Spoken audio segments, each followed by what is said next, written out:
సమాధానాలతో నడుస్తూ ఉంది. మరి ఇంత విచిత్రాలు వచ్చినప్పుడు ఇంకా ప్రత్యేకమైన ప్రశ్న అనేది వస్తుంది కదా.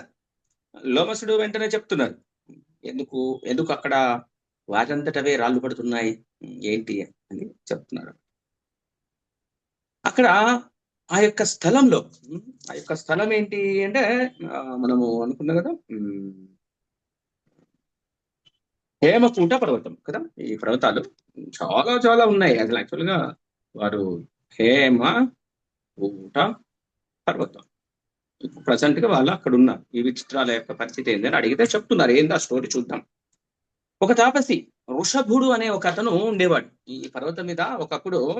వృషభుడు అంటే యాక్చువల్ గా ఒకదానికి ఒకటి కనెక్షన్స్ వస్తూ ఉంటాయి కొన్ని. మనకు అన్ని పేర్లు గుర్తుండకపోవచ్చు, జస్ట్ ప్రయత్నం చేద్దాం. వృషభుడు అని ఒక ఋషి ఉండేవాడు ఇక్కడ హేమకూట పర్వతం మీద. సో ఇక్కడ ఆయన తపస్సు చేస్తున్నప్పుడు ఏదన్నా డిస్టర్బెన్స్ వస్తే కోపం వచ్చేది ఆయనకి. జనరల్ గా ఉంటుంది కదా, తపస్సు నడిచినప్పుడు ఏదైనా డిస్టర్బెన్సెస్ సౌండ్లు వస్తే కోపం. బట్ కొంతమంది ఏమో బాహ్య ప్రపంచాన్ని మర్చిపోయి అంతర్గతంగా భగవంతుడిపై నామాన్ని ధ్యానం చేస్తూ ఉంటారు. బట్ కొంతమంది ఆ శబ్దాన్ని తట్టుకోలేరు. సో అతనికి కోపం వచ్చేది. కాబట్టి అక్కడ కోపంతో ఏమైనా సౌండ్లు వస్తుంటే ఏమన్నాడు తెలుసా, ఆ పర్వతంతోనే మాట్లాడాడు. యాక్చువల్ గా పర్వతాలు కూడా ఒకప్పుడు ఎగిరేవి, అవి కూడా జీవులే, మాట్లాడేది. సో పర్వతంతో అన్నాడు ఋషభుడు, ఇక్కడికి ఎవరైనా వచ్చి నన్ను పిలిచి డిస్టర్బ్ చేస్తే నువ్వేం చేయాలో తెలుసా, రాళ్ళ నిసురు కొట్టాలి వాళ్ళ ముఖం మీద. అప్పుడు ఏమైతుంది, భయపడి వెళ్ళిపోతారు కదా, డిస్టర్బెన్స్ ఉండదు. ఊకే ఋషభుడు లేచి మాట్లాడే పరిస్థితి ఉండదు. అదే ఆయన చెప్పిన ఆజ్ఞ. ఇక్కడ నాకు ఒక శబ్దం వినపడదు, ఎవరు వచ్చి పిచ్చి పిచ్చి అరిసినా నాకు ఇక్కడ ఉండొద్దు, నిలగొట్టేసారు, రాళ్ళతో నిసురు కొట్టి పడేపాలి, అలా చెప్పారనమాట. అందుకోసమే అక్కడ అక్కడ రాళ్ళు వేసేది ఎవరు ఇప్పుడు, పర్వతం వేసిరేస్తుంది, కానీ మనుషులు లేరు, విసిరేస్తుంది. సో అది మెయిన్ హిస్టరీ అని చెప్తాం. ఎవరైనా మాట్లాడే కానీ సింహ గర్జన సౌండ్ కూడా వస్తుంది, రాళ్ళు పడేవి కాదు, సౌండ్ కూడా వచ్చేస్తుంది. సో మొత్తానికి అలా దాని గురించి ఎక్స్ప్లెయిన్ చేశారు. అక్కడ మనుష్యులు ఎవరైనా వస్తే దేవతలు వాళ్ళని చూడడానికి ఇష్టపడరట. దేవతలకి మనుషుల్ని చూడడం ఇష్టం ఉండదు, ఎందుకంటే పరమ పాపములో ఉన్నారు అని వాళ్ళకి తెలుసు. సో వాళ్ళు సాధారణంగా ఈ మనుషులందరూ రావడానికి ఇష్టపడక ఆ యొక్క స్థలాన్ని, ఆ పర్వతం ప్లేస్ ని ఎలా చేశారంటే దుర్గంధం కంపుగా చేసి పడేశారు. అసలు అక్కడికి చూస్తేనే ఇదిగా ఉంటుంది, ఇక చేరుకోలేరు. ఫస్ట్ ఆఫ్ ఆల్ అంత హైట్ కు పోవడమే కష్టం, ఈ రోజైతే ఇంకా కష్టం. అక్కడికి వెళ్ళినాక ఎట్రా బాబు ఇంత కంపుగా ఉంది, ఇది ఎలా వెళ్ళిపోతామని అసలు కొన్ని మైళ్ళ దూరంలోనే అయిపోతారు అక్కడ కూర అనమాట. అలా చేసి పెడతారు. ఇంకా అట్లా అప్పుడు ఏమవుతుంది, దేవతలు అమ్మాయి ఈ దరిద్ర ముఖాల్ని చూసే పని తప్పుతుందని ప్రశాంతంగా ఉంటారు. మనుషుల్ని చూడడానికి ఇష్టపడరు దేవతలు, ఎందుకంటే అంత పాప భూయిష్టంలో ఉంటారు కాబట్టి. ఇది కాబట్టి అప్పటి నుంచి ఈ మనుషుల తార్మీరుందా పర్వతం దగ్గరికి ఎవరు పోరు, ఎవరు కూడా పోరు అనమాట.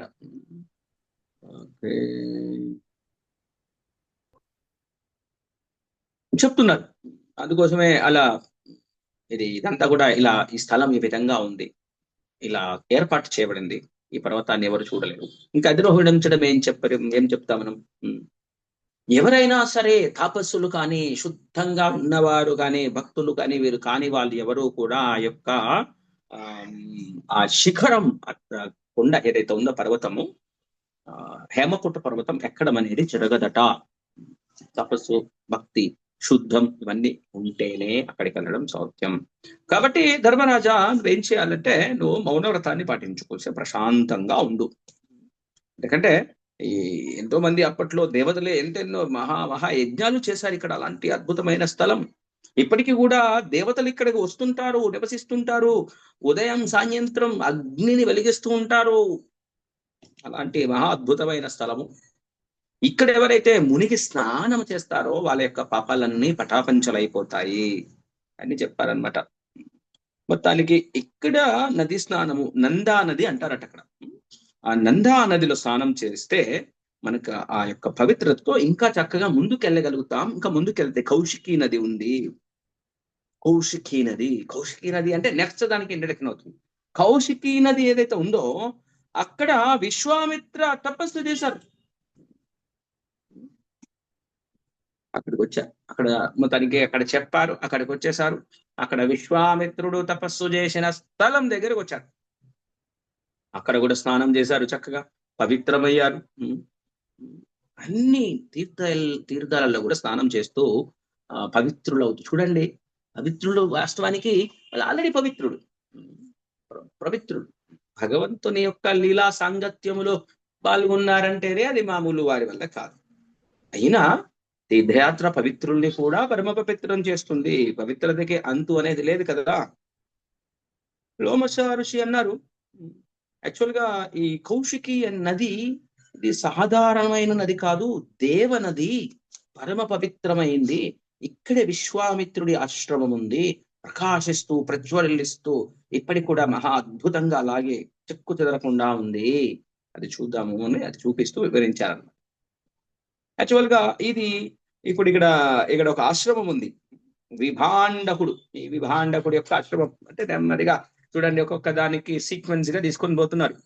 విభాండకుడు ఇప్పుడు మన స్టోరీకి కనెక్షన్ అన్నమాట. విభాండకుడు యాక్చువల్ ఈయన గోత్రం ఏందయ్యా అంటే కశ్యప గోత్రం. మీరు ఎవరు ఉన్నారా మీ దాంట్లో? కశ్యప గోత్రం అంటే మీ వాళ్ళే అనమాట, కశ్యప గోత్రం. ఈ విభాండకుడు మహా ఋషి, భక్తుడు, మహా తపస్వి. మరి ఒక ఫస్ట్ షార్ట్ గా ఒక స్టోరీ చెప్తున్నారు. విభాండకుడు ఉండేవాడు అక్కడ, ఆయనకు ఒక కొడుకు ఉండేవాడు. ఆయన పేరు ఋషశృంగుడు. ఫస్ట్ పేరుగా రాస్తాను మనం దగ్గరికి ఆ స్టోరీకి. విభాండకుడు, ఋషశృంగుడు. ఓకే, మనం వీళ్ళ స్టోరీలోకి వెళ్తున్నాం. ఈయన కొడుకు ఉండేవాడు ఋషశృంగుడు, పరమ భక్తుడు, తపస్సి. ఎంతటి స్థాయిలో ఉన్నారంటే ఒక్కసారి ఒక దేశంలో దశరథుడి పాలించిన సమయంలో, దశరథుని రాజ్యంలో అది కూడా వస్తుంది వివరాలు. అక్కడ వర్షాన్ని కొన్ని కారణాల వల్ల, ఆ కారణం కూడా మనకి ఇప్పుడు వస్తుంది, వర్షాలు కురిపించకపోతే ఈ ఋషశృంగుడు అక్కడికి ప్రవేశించడం మాత్రానే వర్షం వచ్చేసిందట. ఈయనకి యాక్చువల్గా ఈ ఋషశృంగుడు ఎవరి కడుపులో పుట్టాడో తెలుసా? మనిషి కడుపులో కాదు పుట్టింది, ఒక లేడీ జింక్ కడుపులో పుట్టాడు అని ఒక 2 లైన్లు చెప్పారు. జనరల్ గా ఒక స్థలం చూసినప్పుడు ఉదాహరణకి మనము పూరి జగన్నాథ్ వెళ్ళాం. పూరి జగన్నాథ్ వెళ్ళగానే మనకి తోటా గోపినాథ్ మందిరాన్ని దర్శనం చేసుకోవడానికి వెళ్ళాం. సో మీ అందరికీ నేను టెంపుల్ చూపిస్తున్నాను. నేను చెప్పాను, ఎదిగోండి ఇక్కడ తోట గోపీనాథ స్వామి యాక్చువల్గా ఒకప్పుడు నిలబడి ఉండే, ఇప్పుడు కూర్చొని ఉన్నాడు అని వెళ్దామన్నాం అనుకోండి. మీకు హ్యాపీగా ఉంటుందా? అదేంటి ప్రభు మీరు ఒక్క లైన్లో చెప్పేస్తున్నారు, ఇంతకుముందు నిలబడి ఉన్నాడు ఇప్పుడు కూర్చొని ఉన్నాడు అంటున్నారు, ఏంటి ఆ స్టోరీ, ఎందుకు నిలబడ్డాడు, ఎందుకు కూర్చున్నాడు, డీటెయిల్స్ లేకుండా మనం ప్రశాంతంగా ఉంటామా? మన వల్ల కాదు కదా. సో అలా వీడియో ఆగిపోయిందా? Okay okay. సో ఇలా ఇలా ఋషశృంగుడు వెళ్ళగానే వర్షం వచ్చేసింది అనే వరకు ధర్మరాజు కూడా, అరే ఏంటి ఇంత ఫాస్ట్ వెళ్ళిపోతున్నారు, ఏమని కొద్దిగా ఆగండి, లేడీకి ఎలా పుట్టాడో కొద్దిగా చెప్పండి, డైరెక్ట్ గా ఇలా పుట్టాడు అలా వర్షం వచ్చింది అని చెప్తే ఎలా? మామూలుగా అసలు మనుషులకే పుడతారు, పశువుల నుంచి మనుషులు పుట్టడం ఏంటి? అసలు పుట్టిండు సరిపోయింది, ఆయనకి తపస్సు ఎలా వచ్చింది, ఎలా తపస్సు చేశాడు, అంత మహా ఇదెలా అయ్యాడు, అంత శక్తివంతుడు ఎలా అయ్యాడు, ఆయనంటే ఎందుకు ఇంద్రుడికి భయం, ఆయనంటే ఎందుకు అంత విషుడు, ఆయన రాగానే ఎందుకు అంత విషయం రావాలి, కొద్దిగా చెప్పు అయ్యా, కొంచెం అంత షార్ట్ గా ఫాస్ట్ గా వెళ్తే వెళ్ళా కొంచెం అని ధర్మరాజు అడుగుతాడు అనమాట. సో ఇంకొక విషయం కూడా అడుగుతాడు ధర్మరాజు. యాక్చువల్గా ఈ ఎక్కడైతే వర్షము కురిపించలేదని అన్నామో, దశరథుడు, ఓకే వస్తాయి నెక్స్ట్ లైన్ లో, దశరథుడు, లోమపాదుడు, వీళ్ళిద్దరు ఫ్రెండ్స్ అనమాట. లోమపాదుడు ఈయన కొంత భాగాన్ని, ఈయన అంగరాజ్యాన్ని పరిపాలించేవాడు, మెయిన్ కింగ్. ధర్మరాజు ఏమంటున్నాడంటే, అయ్యా మరి ఈ లోమపాదుడు అనేవాడు కూడా మహారాజర్షి, మహా గొప్పవాడు, ఆయన రాజ్యంలో కూడా వర్షం రాకపోవడం ఏంటి, అసలు ఈయనతో అవసరం పడడం ఏంటి, ఈయన వస్తే వర్షం రావడం ఏంటి? ఎందుకంటే ఆల్రెడీ కొద్దిగా స్టోరీ ఉంటుంది కదా. నాకు ఈ ఋషశృంగ మహర్షి స్టోరీ నాకు కొద్దిగా మొత్తం చెప్పండి, అలా షార్ట్ గా వద్దు దయచేసి, ఫాస్ట్ గా కాకుండా కొంచెం వివరంగా చెప్పండి అన్నారు. బెటరే చెప్తున్నారు కూడా. ధర్మరాజు అడగగానే లోమసుడు చెప్తున్నారు, విభాండకుడు బ్రహ్మర్షి, మహాతపస్వి.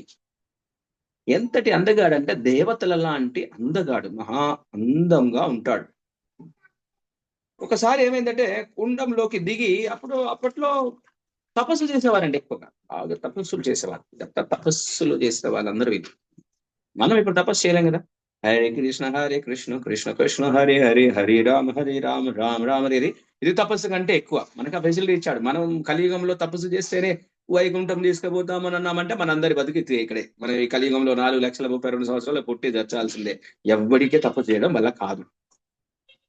సో ఏమైంది తర్వాత ఏమైంది మరి, గొప్ప తపస్వి, ఆయనకి తపస్సు చేసి చేసి అలసిపోయాడట ఈ భాండకు. అలసిపోయి బయటకు వచ్చేసాడు, ఆ గుంటలో నుంచి బయటకు వచ్చాడు. స్నానం చేయడానికి నదిలో ఏదో స్నానానికి వస్తుంటారు కదా, స్నానం చేయడానికి వచ్చాడు. అక్కడ ఒక అప్సరస్సును చూశాడు, ఊర్వశి. అందంగా మామూలుగా వైకుంఠం అంటాం, స్వర్గం నుంచి వచ్చిన వాళ్ళు ఎలా ఉంటారు, మహా అందంగా ఉంటారు అని మనం ఊహించుకోవాలి. మహా అందంగా ఉంటారు. మనం అందులో ఉండే అందము కాదు, మనం చూసే అందము మిస్ యూనివర్స్ మిస్లు ఇవన్నీ ఏది పనికిరావు. స్వర్గంలో ఉన్న అందానికి ఇక్కడ ఏది పనికిరాదు. ఊర్వశిని చూడగానే విభాండకుడికి రేతస్సు వీర్యస్ఖలనం అయ్యింది. ఎంత తపస్సు ఉంటే ఏంటండి, అంత తేలిక కాదు ఇంద్రియాలను జయించడం. ఆ వీర్యస్ఖలనం ఎప్పుడైతే అయిందో వెజ్జి అది అక్కడ నీళ్ళల్లో పడిపోయి ఒక లేడీ జింక పిల్ల తాగింది. నీళ్లు తాగినప్పుడు అది తన నోట్లోకి వెళ్ళిపోయి తాగిపోయింది. మనకి పురాణాలలో ఇలాంటి స్టోరీలు చాలా ఉంటాయి, ఇవన్నీ జరిగిపోతాయి. సో ఇప్పుడు కూడా జరుగుతుండొచ్చు, ఎవరికి తెలుసు. మనకి సృష్టి మొత్తం తెలుసా, మన పక్కింటి వాళ్ళకి ఎదురింటి వాళ్ళకి ఏందో వాళ్ళ ఇంట్లో ఏం నడుస్తుందో కూడా మనకు తెలియదు. ఎక్కడో సముద్రంలో జరిగాయి, నదులలో జరిగాయి మనకు తెలుస్తాయి. ఇప్పుడు కూడా జరుగుతూనే ఉంటాయి, మన దగ్గరికి రాదు. ఇట్లాంటి రాలంటే ఈ మహాభారతాల బుక్లు లక్షల కోట్ల బుక్లు అవుతాయి. అందులో కొన్ని కొన్ని మన దగ్గరికి వస్తున్నాయి. మరి ఆ లేడీ గర్భం దాల్చింది కదా. ఆ యొక్క లేడీ అంటే ఇక్కడ ఎవరు, జింక పిల్ల. ఆ జింక పిల్లకు కూడా ఒక స్టోరీ ఉంది, చిన్న బ్యాక్గ్రౌండ్ స్టోరీ. ఇప్పుడు దేవలోకంలో స్వర్గంలో ఈ శాపాలు మామూలే కదా. క్షుభా నువ్వు వెళ్ళిపో, జింక వైపు, కుక్క వైపు, నక్క వైపు, ఇట్లాంటివి ఎప్పుడు అవుతూనే ఉంటాయి. ఏదో ఒక రోజు శపిస్తూనే ఉంటాడు, ఏదో పెద్ద కథ జరుగుతూనే ఉంటది. ఆ సందర్భంలో ఒకసారి ఒక అందగతే ఉర్వశి, ఎవరు ఒక దేవకన్య, పేరు ఇవ్వలేదు ఎగ్జాక్ట్లీ, కానీ ఒక దేవకన్యక లాగే శాపం ఇస్తే బ్రహ్మదేవుడు జాలితో దయతో, ఓకే అమ్మా నువ్వు వెళ్తావు కదా, సరే నీకు ఒక చిన్న వెసులుబాటు ఇస్తున్నాను శాపానికి. నువ్వెప్పుడైతే ఒక మహా తపస్వికి, ఒక అద్భుతమైన భక్తుడికి నువ్వు జన్మనిస్తావో అప్పుడు నువ్వు ఈ శాపం నుంచి బయటపడతావు. లేడి పిల్ల జన్మ నుంచి బయటకు వచ్చేసి నువ్వు మళ్ళీ నీ యొక్క స్వర్గలోకానికి చేరి మీ యొక్క అందము మళ్ళీ పునర్వైభవం వస్తుందని చెప్తావు కదా. ఇప్పుడు ఆమెకి ఒక పని చేయాలి కదా, ఆమెకు ఒక పని కావాలి. సో ఆ లేడి పిల్ల యొక్క వీర్యస్కలమైనప్పుడు అది తాగడము, ఆయన కడుపులో ఒక ఒక పిల్లవాడు పెడతాడు, ఆయనే ఋష్యశృంగుడు. ఆయన నెత్తిన ఒక కొమ్ము ఉంటుంది, ఇట్లా నెత్తిన కొమ్ము ఉంటుంది, గుర్తుపట్టేయచ్చు. ఆ కొమ్ము ఉంది కాబట్టి ఆ పేరు ఋష్యశృంగుడు అని పేరు వచ్చిన ఆయనకి. మీరు ఈ ఋష్యశృంగుడు తపస్సు చేసిన స్థలం ఇప్పుడు కూడా చూడొచ్చు. నేను ఒకసారి వెళ్ళాను. ఎక్కడంటే మీరు హెబ్రికి వెళ్తూ ఉంటే దారిలో ఒక దగ్గర వస్తుందండి, దారిలో వస్తుంది ఋష్యశృంగుడు ఒక ఆశ్రమము, మందిరము, టెంపుల్ అవన్నీ ఉంటాయి. వారి యొక్క ఫోటోలు, వీడియోలు, ఎక్స్ప్లెనేషన్, తపస్సు చేసినవన్నీ అక్కడ అంటాము, దాన్ని డాక్యుమెంటరీ చేసి పెట్టాడు. ఆ స్థలం ఇప్పటికి కూడా ఉంది. సో కాబట్టి ఆయనకి నెత్తిన కొమ్ము ఉండడం వల్ల ఆయనకి ఋష్యశృంగుడు అనే పేరు వచ్చేసినాడు. ఆ మరి ఎక్కడ పెరిగారండి, అడవిలో పెరిగాడు. ఈ యొక్క రాజ్యంలో మనుషుల మధ్యలో పెరగలేదు, అడవిలో ఆశ్రమంలో పెరిగాడు. స్త్రీ రూపానికి పురుష రూపానికి తేడా కూడా తెలియని స్థాయిలో పెరిగాడండి ఋష్యశృంగుడు.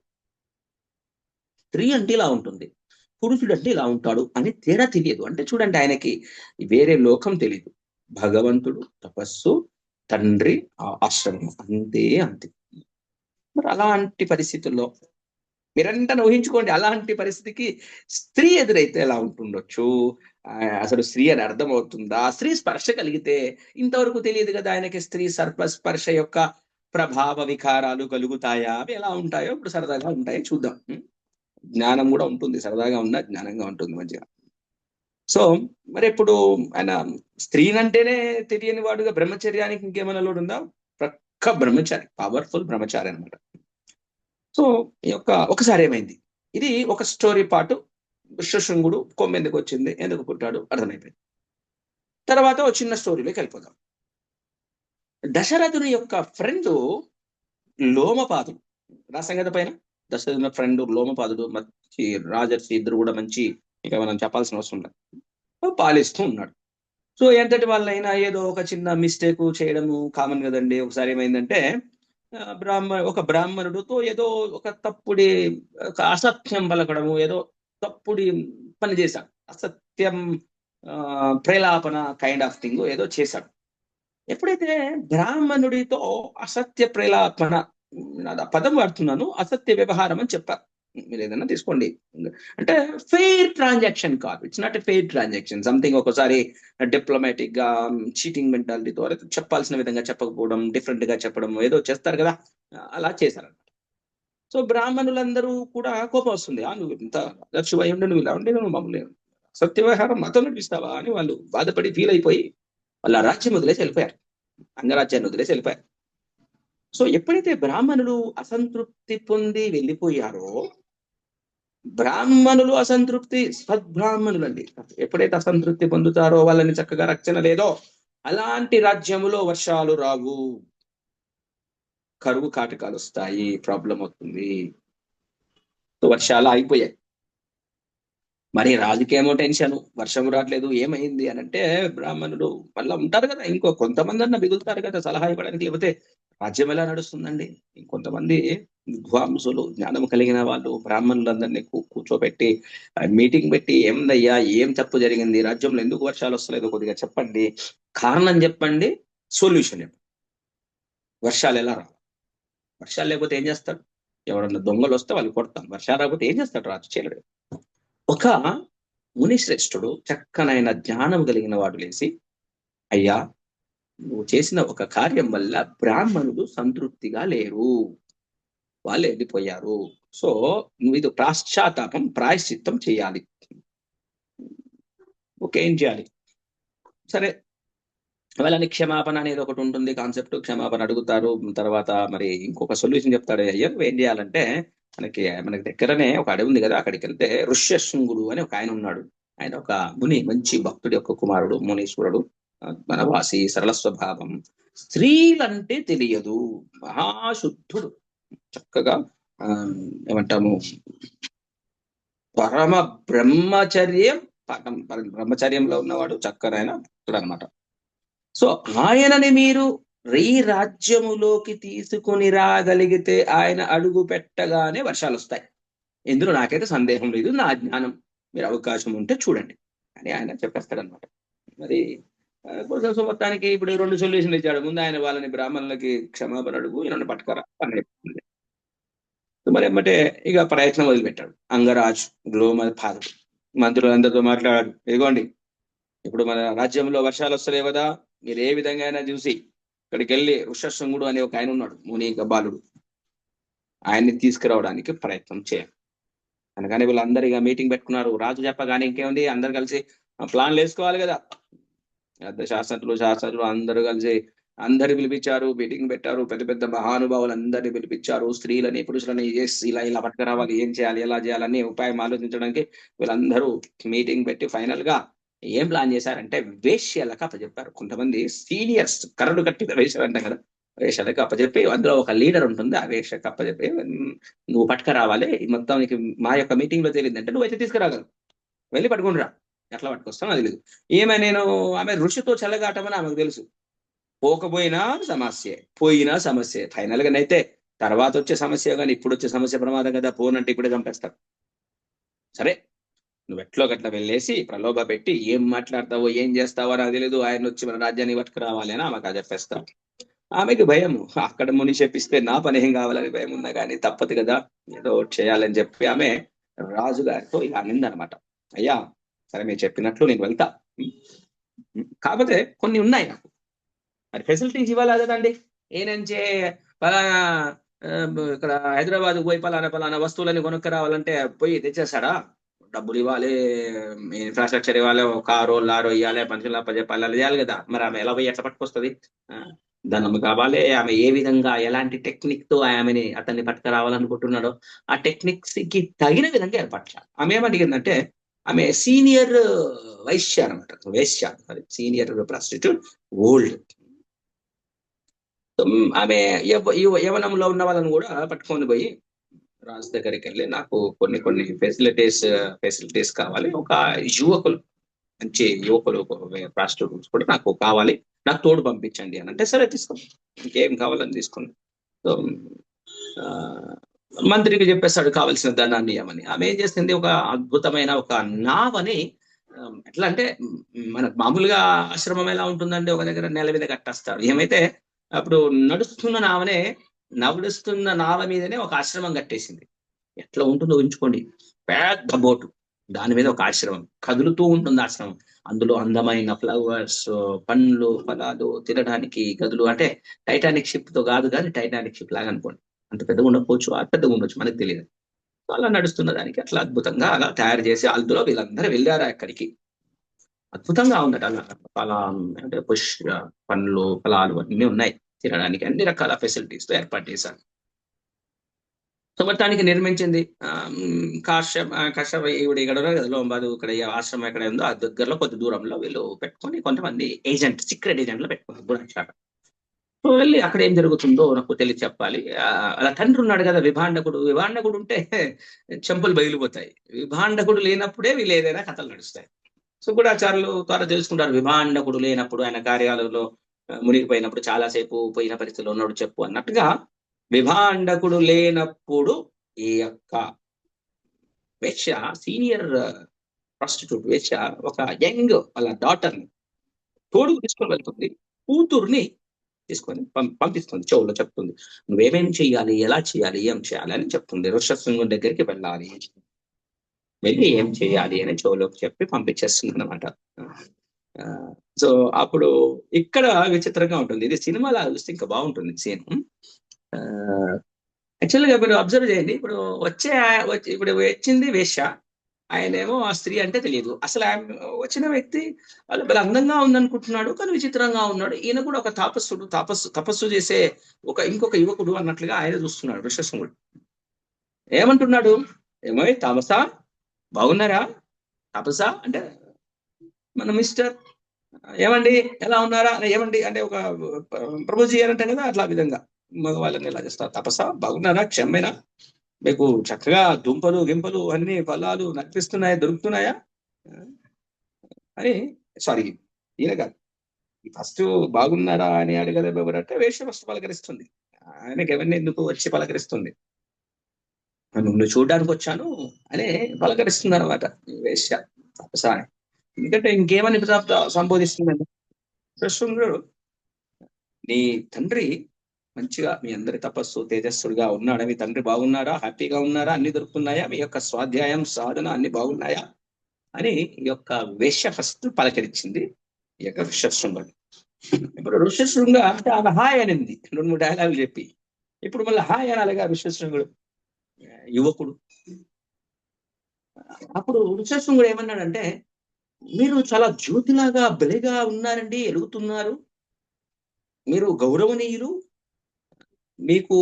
మీకు స్వేచ్ఛగా ఇదిగోండి అద్యపాద్యములను ఇస్తున్నాను, ఫలమూలాలను కందమూలాలను సమర్పిస్తున్నాను. అవేమన్నా ఏపోతుంటాడు అనమాట.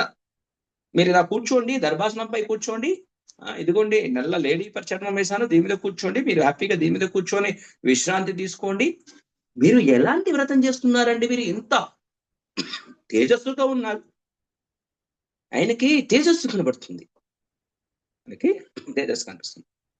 అప్పుడు వేష అంటుంది, కశ్యప గోత్రజుడ ఋషశృంగ, నా ఆశ్రమం దగ్గరలో ఉంది, చాలా అద్భుతంగా ఉంటుంది. ఈ యొక్క చిన్న పర్వతం ఉంది కదా, ఈ పర్వతానికి అటువైపు కొద్ది దూరం పోతే 3 యోజనాల దూరమే, 3 యోజనాస్, 3 యోజనాలు కొద్దిగా అటు వెళ్తే తన దగ్గరలో ఉంటుంది. ఫస్ట్ తన పరిచయం చేసుకోండి.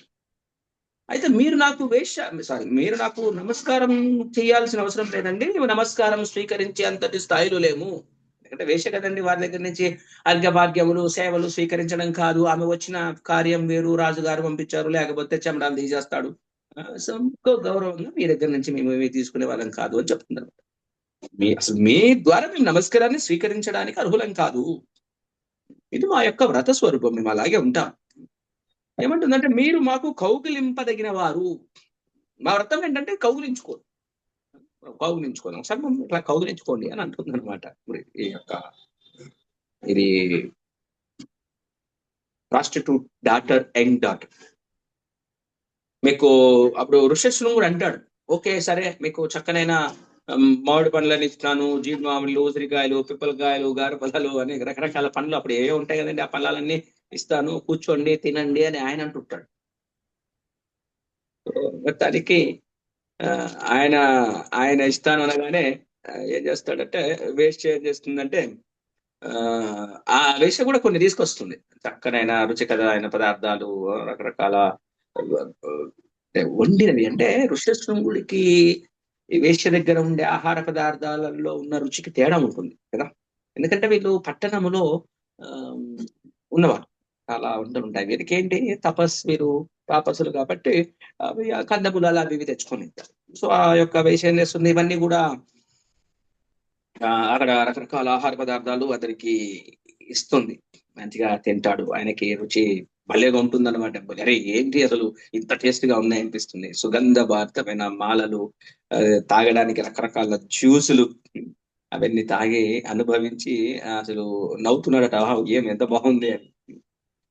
సో అలాగే వేస్ట్ ఏం చేసింది అంటే ఒక అంటే బంతి, మనకి ఈ మహాభారతం ప్రకారం మనం ఒకటి అర్థం చేసుకోవాలంటే అప్పుడు ఎగిరే బంతులు అప్పుడు కూడా ఉన్నాయని మనం అర్థం చేసుకోవాలి.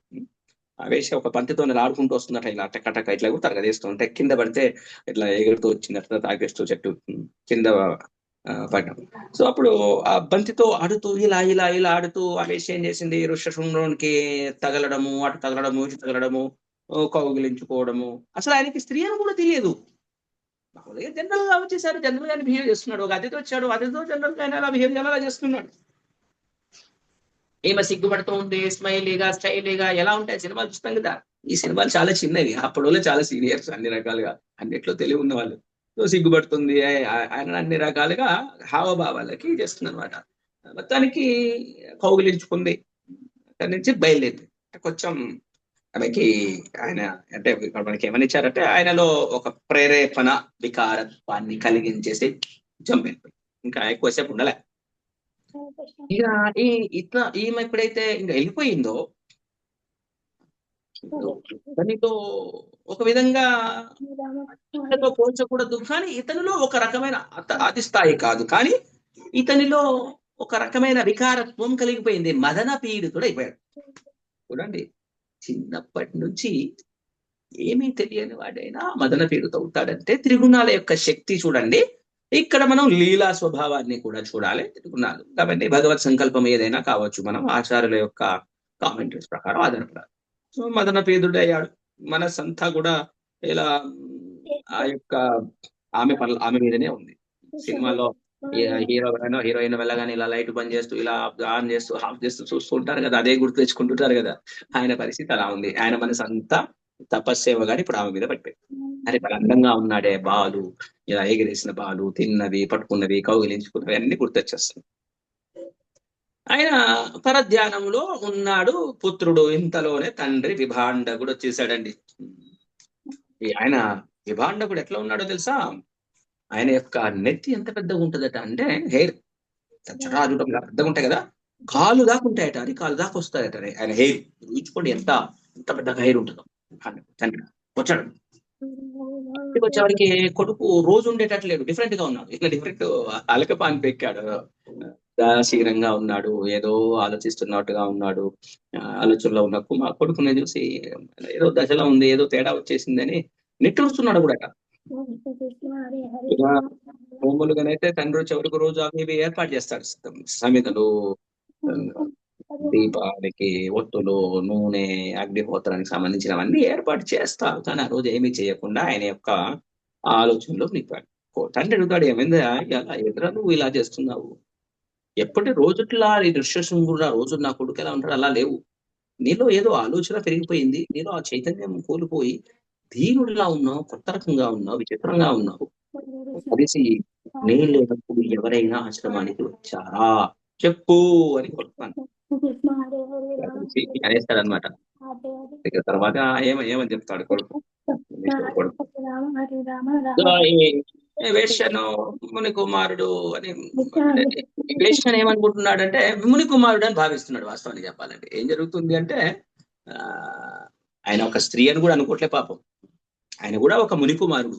ఎంత తపస్వి, ఎంత అందంగా ఉన్నాడు, నాకంటే అందంగా ఉన్నాడు. బట్ అది అతని మనసులో ఆ స్త్రీ పురుష భేదము లేదు, కానీ శరీరములో వికారము కలిగింది. జ్ఞానమేమో స్త్రీ పురుష జ్ఞానము లేకపోవడం వల్ల ఎలా ఆలోచిస్తున్నాడంటే అతనిలో తేజస్సు బాగా ఉంది, నాకు కూడా ఆ తేజస్సు కావాలి అన్నట్లుగా అయ్యాడనమాట.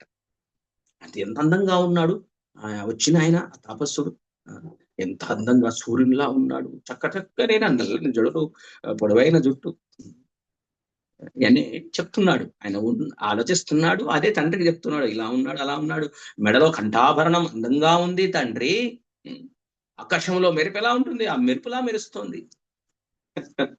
ఇంకా నేను ఇక్కడ కొన్ని చెప్పలేను, గమ్మత్తుగా ఎక్స్ప్లెయిన్ చేశాడు. ఓకే, స్త్రీ ఎలా ఉంది అని చెప్పడానికి కొన్ని విచిత్రంగా చెప్తారు. ఒంటి మీద ఎంట్రుకలు లేవు, అంటే మీసాలు కావచ్చు, నెత్తి కావచ్చు, అవన్నీ ఏమో లేవో చెప్తారు అనమాట.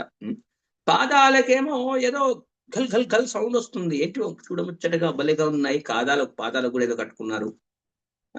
చేతులకు నేను రుద్రాక్షలు ధరిస్తాను కదా తండ్రి, ఆ విధంగానే వచ్చినతను కడియాలు కట్టుకున్నాడు.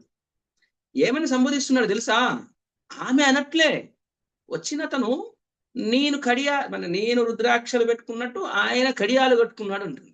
యాక్చువల్లీ ఏమనాలి, ఆమె అని చెప్పాలి. ఆయనకి ఆమె అనాలి అని కూడా తెలియనంతటి స్థితిలో పెరిగాడు. అసలు అతడు కట్టుకున్న వస్త్రాలు కూడా చాలా అద్భుతంగా ఉన్నాయి, కానీ ఆయన లాగా నా బట్టలు లేవు, ఆయన బట్టలు ఉన్నంత మంచిగా నా బట్టలు లేవు అంటున్నాడు. అంటే మరి రాజు పంపించాడు కదా, వీళ్ళు అడవిలో ఉన్న వాళ్ళ బట్టలు ఒక విధంగా ఎలా ఉంటాయి. ఇంకేమంటున్నాడంటే తండ్రితో చెప్తున్నాడు ఇవన్నీ. అంటే అసలు అతనిలో కల్మషం లేదు, వికారం వచ్చింది, శరీర వికారం వచ్చింది, కానీ మానసిక కల్మషం లేదు. ఎందుకంటే అవతల వాళ్ళు ఒక లోక కళ్యాణం కోసం ఒక కార్యం చేస్తున్నారు. ఆయన ముఖం చాలా చూడముచ్చటగా ఉంది, ఆయన ఒక బ్రహ్మచారి, ఆయన ఒక మాట ఎంత అందంగా ఉందంటే ఆయన మాట్లాడుతుంటే నాకు ఆనందంగా ఉంది, సంతోషంగా ఉంది. ఆయన మాట కోకిల కూతలాగా ఉంది. ఆయన వింటూ ఉంటే నా మనసు మళ్ళీ ఆయన చెప్పిందే వినాలనిపిస్తుంది తండ్రి. అంత అందంగా ఉన్నాడు ఆయన, చాలా తేజస్సుతో ఉన్నాడు తండ్రి. అసలు వాళ్ళ ఉద్యానవనం చాలా అద్భుతంగా ఉందట, వాళ్ళు ఇచ్చిన ఆహార పదార్థాలు అద్భుతంగా ఉన్నాయి, అతనికి జటలు ఉన్నాయి కదా, జటలు బిగించబడి ఉన్నాయి, రెండుగా వేరైపోయి నుదుటి మీద విషమంగా ఉంది అని చెప్పాడు. ఇప్పుడు చూడండి, జడేసుకుంది ముడేసుకుంది అనేది దాన్ని ఎలా చెప్తున్నాడు, ఆయన జటలు అంటున్నాడు, జటలు అంటున్నాడు. ఎందుకంటే వీళ్ళకి జటలు ఉంటాయి, అతనికి జటలు ఉన్నాయి. ఆ జటలు ఎలా ఉన్నాయి, ముడేసి ఉన్నాయి అంటున్నాడు, జడేసుకుని ఉన్నారు అని అర్థం. అది ఇక్కడ నుదుటి మీద విడిపోయింది అన్నాడు, అంటే ఏంటి, పాపడ కుండలాల చెవులు విచిత్రంగా ఉన్నాయి, ఇక్కడ ఏదో కట్టుకున్నారు, చాలా విచిత్రంగా ఉన్నాయి. వీళ్ళు కూడా వేసుకుంటారు, రింగో ఏదో పెట్టుకుంటారు, కానీ వాళ్ళు ఎలా వేసుకుంటారు, అక్కడ ఆ సమయంలో రాజు పంపించారు కాబట్టి విచిత్రంగా వేసుకున్నారు అంట. విచిత్రమైన రూపాల్లో ఉన్నాయి. కుడి చేతిలో ఒక బంతి ఉంది, బంతితో ఇలా ఆడుతున్నారు. ఆ పండ్ల చెప్తున్నాడు, బంతి ఫలం లాగా ఉంది, అది పైకి కిందికి పడుతుంది, చేతుల నుంచి పైకి లేస్తుంది, కింద పడుతుంది. అతని ముఖం చాలా అందంగా ఉంది నాన్న. 4 వైపులు అటు ఇటు తిరిగాడు. ఆయనని ఆ బ్రహ్మచారిని చూస్తే నా మనసులో ఏదో ఒక ప్రేమ కలుగుతుంది అతన్ని చూస్తే నాన్న అని అంటున్నాడు. అంటుంటే ఆయన బంతితో ఇలా ఎగరేచ్చేవాడు, నన్ను కౌగులించుకున్నాడు, నా జటలను పట్టుకున్నాడు, ఇలా నా ముఖానికి ఇలా అనిచ్చాడు, ఇలా ఏమేమి జరిగావన్నీ ఒక్కొక్కటి ఇలా చెప్తున్నాడు. నేను పనులు ఇచ్చాను, తీసుకోలేదు. ఆయన ఇచ్చాడు రకరకాల పండ్లు, రుచికరమైన పదార్థాలు, చాలా భలే ఉన్నాయి నావి. ఆ బ్రహ్మచారి ఇచ్చిన పండ్లల్లో రసం ఎంత బాగుందంటే అద్భుతంగా ఉంది. అంటే రుచి, రసం అంటే రుచి యాక్చువల్గా. అసలు మనం ఇచ్చిన పండ్లలో రుచి లేదు, ఆయన ఇచ్చిన పండ్లలో చాలా బాగున్నాయి, అద్భుతంగా ఉన్నాయి. అసలు అవి పండ్లలాగానే లేవు. ఆయనకి ఏది ఇచ్చిన పండే, వంట అంటే తెలియదు వాళ్ళకి. తాగడానికి నీళ్ళు ఇచ్చాడు. అసలు ఆయన నీళ్ళు ఇచ్చినాక ఆయన అలా ఆడుతుంటే నా కాళ్ళ కింద ఏమంటాము భూమి కంపించినట్లే అనిపించింది డాడీ అని అన్నాడు. డాడీతో చెప్తున్నాడు ఇవన్నీ. అది పరిస్థితి, ఆయనకేమీ తెలియదు. మొత్తానికి ఆయన అలా తిన్నాక వెళ్ళిపోయాడు. ఆయన వెళ్ళిపోయినాక నేను నా యొక్క చైతన్యము కోల్పోయాను, స్పృహ కోల్పోయాను. నా శరీరం అంతా మండిపోతున్నట్లుగా ఉన్నది. అక్కడికి వెళ్ళాలనిపిస్తుంది, ఆ బ్రహ్మచారి దగ్గరికి వెళ్ళాలనిపిస్తుంది. అద్భుతమైన తేజస్సు, ఆయన మాటలే గుర్తొస్తుంది. అతని దగ్గరికి వెళ్ళాలని ఉంది. అతని దగ్గరికే వెళ్ళి ఉండాలనిపిస్తుంది. ఆయన దగ్గరికే వెళ్తున్నాను నాన్న, ప్లీజ్ నన్ను వెళ్ళని, please please please let me go అంటున్నాడు. అసలు ఆయన ఏం చేస్తాడు డాడీ? ఆయన సాధన ఏమై ఉండొచ్చు? అలా ప్రత్యేకంగా ఉన్నాడు మనకంటే. ఏం తపస్సు చేస్తుండొచ్చు? మనం కూడా నేర్చుకొని మనం కూడా తపస్సు చేస్తే మంచిది. నా మనసు ఎందుకు తపించిపోతుంది? ఏం తపస్సు చేస్తుండొచ్చు? మనం కూడా అది చేయాలన్నట్టుగా నేను కూడా వెళ్తాను అని కళ్ళకు కంటలు కట్టినట్లుగా, చూసినట్లుగా, జరిగినట్లుగా చెప్తున్నాడు కదా.